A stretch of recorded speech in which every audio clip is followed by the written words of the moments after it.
কোরবানির পশু মানেই এখন যেন মাংসের হিসাব, কত মন গোশত হবে সেই পাল্লায় মেপে দাম ঠিক করা হচ্ছে। ওইদিকে তরুণ কৃষক করিম শেখের রাতের ঘুম কেড়ে নিয়েছে গত বর্ষায় ভেঙে পড়া মাটির ঘর। তাদের প্রায় সবারই বুক জুড়ে একটাই আশা, কোরবানির হাটে এই প্রাণীগুলো একটু ভালো দামে বিক্রি হবে, আর সেই টাকায় তাদের ছোট ছোট স্বপ্নগুলো হয়তো ডানা মেলবে।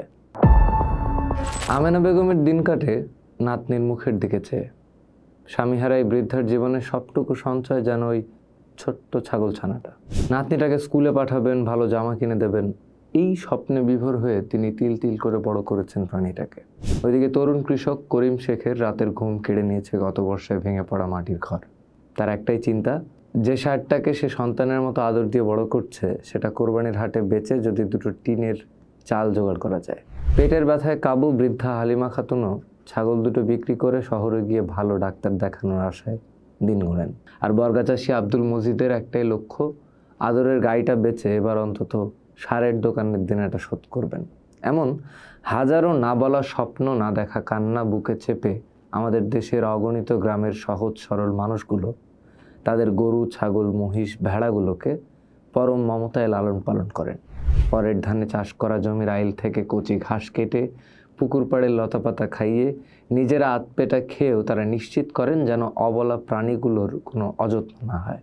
তাদের প্রায় সবারই বুক জুড়ে একটাই আশা, কোরবানির হাটে এই প্রাণীগুলো একটু ভালো দামে বিক্রি হবে, আর সেই টাকায় তাদের ছোট ছোট স্বপ্নগুলো হয়তো ডানা মেলবে।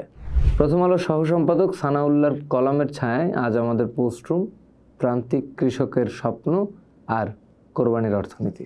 আগের দিনে গৃহস্থ বাড়ি থেকে গরু কিনতে গেলে মানুষ দেখতো গরুটার দাঁত উঠেছে কিনা, শান্তশিষ্ট কিনা, রংটা কেমন, এক ধরনের মায়া জড়িয়ে থাকতো এই কেনা বেচায়।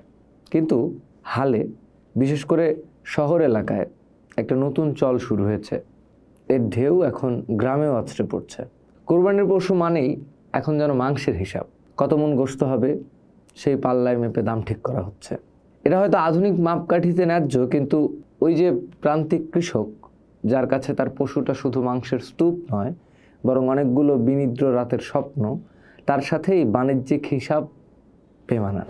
যারা কোরবানি দেওয়ার সামর্থ্য রাখেন তাদের কাছে আমাদের আর্জি, শুধু মাংসের হিসাব করবেন না, একবার ওই মানুষগুলোর মুখের দিকে তাকান। সম্ভব হলে গ্রামের পথে প্রান্তরে ঘুরে সেই সব অসহায় দরিদ্র কৃষকদের খুঁজে বের করুন। তাদের হয়তো নাদুস নুদুস গরু নেই, শীর্ণকায় একটা ছাগল বা একটা দুর্বল গরু আছে। একটু বেশি দাম দিয়ে কিনুন সেই পশুগুলো।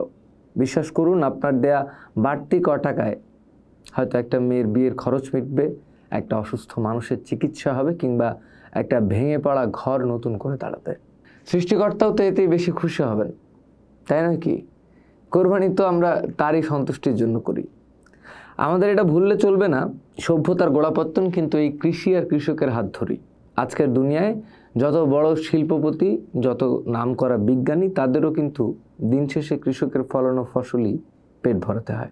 তারা সিমেন্ট, বালি বা কম্পিউটার চিপস খেয়ে বাঁচতে পারেন না।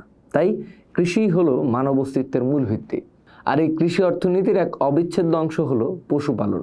বাংলাদেশে পশুপালন অর্থনীতির জন্য কোরবানির ঈদ যেন একটা মৌসুমি আশীর্বাদ। এটা শুধু একটা ধর্মীয় উৎসব নয়, এটা গ্রামীণ অর্থনীতিতে নগদ টাকার যোগান দেওয়ার একটা বিরাট মাধ্যম। এই কোরবানির বাজারকে কেন্দ্র করে ছোট বড় অসংখ্য খামারি সারা বছর ধরে পশু মোটা তাজা করেন। এই সময়ে যে বিপুল অর্থ গ্রামে ঢোকে তা খরচ হয় মানুষের মৌলিক চাহিদা পূরণে, খাদ্য, বস্ত্র, বাসস্থান, ছেলেমেয়েদের পড়াশোনা, চিকিৎসা আর নতুন করে কৃষিকাজ শুরু করার উপকরণ কিনতে। পশুপালনের জন্য যে খড়, বিচালি, ভুসি, খৈল লাগে সেগুলো তো কৃষিজ পণ্য। এর ফলে কৃষকের উৎপাদিত ফসলের উপজাত দ্রব্যেরও একটা ভালো বাজার তৈরি হয়, তারা বাড়তি কিছু আয় করতে পারেন। কোরবানির পশুর হাটগুলোতে যে বিপুল জনসমাগম হয়, সেখানে পরিবহন, পশুর খাবার বিক্রি, অস্থায়ী শেড তৈরি ইত্যাদি নানা কাজে বহু মানুষের স্বল্পমেয়াদী কর্মসংস্থান হয়। এটাও কিন্তু কৃষি সংশ্লিষ্ট একটা বিরাট কর্মযজ্ঞ। কোরবানির সময়ে যে বিপুল পরিমাণ চামড়া সংগৃহীত হয় তা আমাদের দেশের চামড়া শিল্পের প্রধান কাঁচামাল। এই চামড়ার সঠিক সংরক্ষণ আর ন্যায্য মূল্য নিশ্চিত করাটা খুব জরুরি। বেশ কয়েক বছর ধরেই কাঁচা চামড়ার বাজারে একটা মন্দা চলছিল, তবে আশা করা যায় পরিস্থিতি কিছুটা হলেও উন্নত হবে। সরকার থেকেও গ্রামীণ পর্যায়ে গরুর চামড়ার একটা ন্যূনতম দাম, যেমন প্রতি বর্গফুট 55 থেকে 60 টাকা এবং ঢাকায় প্রতি বর্গফুট 60 থেকে 65 টাকা এমন নির্ধারণ করে দেওয়া হয়। এই চামড়া বিক্রির টাকাটা গরিব, মিসকিন আর এতিমখানার হক। অনেক এতিমখানা এই টাকার উপর অনেকাংশে নির্ভরশীল। প্রাণী সম্পদ অধিদপ্তরের হিসাব বলছে এই বছর কোরবানির জন্য তৈরি আছে প্রায় 1,30,00,000 পশু। এর মধ্যে গরু মহিষের সংখ্যা প্রায় 58 লক্ষ আর ছাগল ভেড়া প্রায় 72 লক্ষ। দেশের অভ্যন্তরীণ চাহিদা মেটানোর জন্য এই সংখ্যা যথেষ্ট তো বটেই, বরং কিছু উদ্বৃত্তও থাকবে। গত বছর দেশে প্রায় 1,02,00,000 মতো পশু কোরবানি হয়েছিল। সবকিছু ঠিক থাকলে এবার এই সংখ্যা আরও বাড়তে পারে। তবে দুশ্চিন্তার বিষয় হলো মূল্যস্ফীতি আর পশু খাদ্যের দাম বাড়ার কারণে এবার পশুর দাম কিছুটা বেশি হতে পারে। কোনো কারণে যদি পশু বিক্রি আশানুরূপ না হয় তাহলে সবচেয়ে বেশি ক্ষতিগ্রস্ত হবেন এই প্রান্তিক খামারি আর কৃষকেরা।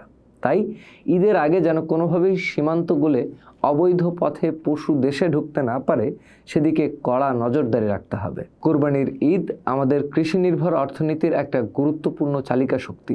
যদি একটু পরিকল্পনার সঠিক নীতি সহায়তা দেওয়া যায় তাহলে এই উৎসবকে ঘিরে যে অর্থনৈতিক কর্মকাণ্ড আবর্তিত হয় তা আমাদের দেশের কৃষি আর খামার ব্যবস্থাকে আরও মজবুত করতে পারে। আর সবচেয়ে বড় কথা, সচ্ছল মানুষদের এই একটু সহানুভূতি আর মানবিক দৃষ্টিভঙ্গি বদলে দিতে পারে গ্রামের অসংখ্য অসহায় কৃষক পরিবারের ভাগ্য। তাদের মুখের হাসিই তো আমাদের কোরবানির ঈদের সার্থকতা। ঈদ মোবারক সবাইকে।